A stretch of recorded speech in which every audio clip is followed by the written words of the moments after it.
شروع کوم په نامه د خدای چې بخونکی او مهربانه ده. نن غواړو چې د معدې په ناروغیو باندې له تاسو سره خبرې وکړو. دا چې دا ډول ناروغۍ لري. د معدې د ریفلوکس ناروغۍ، همدارنګه د معدې التهابي یا میکروبي ناروغۍ، د معدې او همدارنګه د وړو کولمو د لومړنۍ برخې زخمونه او د معدې د سرطان ناروغۍ. یعنې دغه څلور واړه ناروغۍ چې کومې دي ورته تقریبا ورته نښې نښانې لري، نو ځکه زموږ خلک ورته د معدې تکلیف یا د معدې زخم وایي.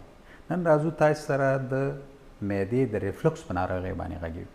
د معدې د ریفلکس ناروغي چې کومه ده، یعنې دا کله چې په معده کې یعنې فشار لوړیږي، بالاخره دا تیزاب چې دی د مرۍ لومړنۍ برخې ته راځي او دا مرۍ چې کومه ده زخمي کوي یا التهابي یا میکروبي کوي او ناروغ ته چې کوم دی تروي اوبې خولې ته راځي، زړې سوځي، همدارنګه د دې هډوکي منځني هډوکي تر شا سوزش موجود وي، زړه بدوالی، کانګې او همدارنګه ځینې ناروغانې د خېټې د پورتنۍ برخې دردونه لري. یعنې ډول علتونه لري. لومړی علت یې دا دی چې یعنې کله چې په معده کې دغه فشار زیاتیږي نو دغه تیزاب د مرۍ لومړۍ برخې ته راځي او په خپله د مرۍ موږ یو حرکت لري چې کله چې موږ او تاسې غذایي مواد خورو، د دغه حرکت په پایله کې دا غذایي مواد چې دی معدې ته رسي.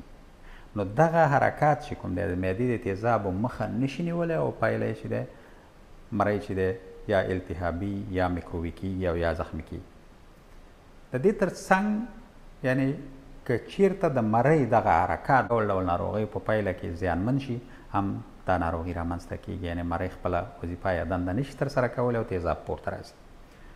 دریم، زموږ او ستاسې په بدن کې دوه ډوله خالیګاه موجوده. یوه خالیګاه چې ده د سینې خالیګاه ده، یوه چې ده د خېټې خالیګاه ده او دا د یوې پردې په واسطه باندې چې ده بېله شوې ده. د سینې په خالیګاه کې زړه دی، سږي دي، همدارنګه مرۍ ده او د خېټې په خالیګاه کې چې ده معده ده، ځیګر دی، توری دی او کولمې پښتورګي دي. کله چې دغه د دې معدې په خوا کې یعنې دغه پرده لږه یعنې وشکېږي او د معدې دغه لومړنۍ برخه پورته لاړه شي، یعنې د سینې خالیګاه ته، هم چې د ریفلوکس ناروغي چې دی رامنځته کوي، یعنې تیزاب پورته ځي او معده مرۍ مخه نشي نیولی او بالاخره دغه ناروغي چې دی رامنځته کیږي. سیګرټ، نسوار، شراب او همدارنګه مخدر مواد، دا چې دی خپله د ریفلوکس ناروغۍ چې دی رامنځته کوي. ډول مسالجات، مرچ، ترخه، تروه شیان دا د معدې د ریفلوکس ناروغۍ چې دی رامنځته کوي.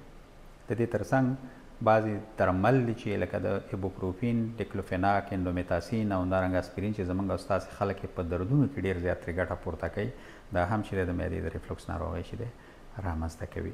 تشخیص یې چې دی یو خو د دغه نښو نښانو په واسطه لکه موږ چې مخکې وویل، او بل چې دی انډوسکوپي په معاینې په واسطه باندې یعنې ښه په دقیق ډول باندې تشخیص کولی شو چې دا د ریفلوکس ناروغي ده.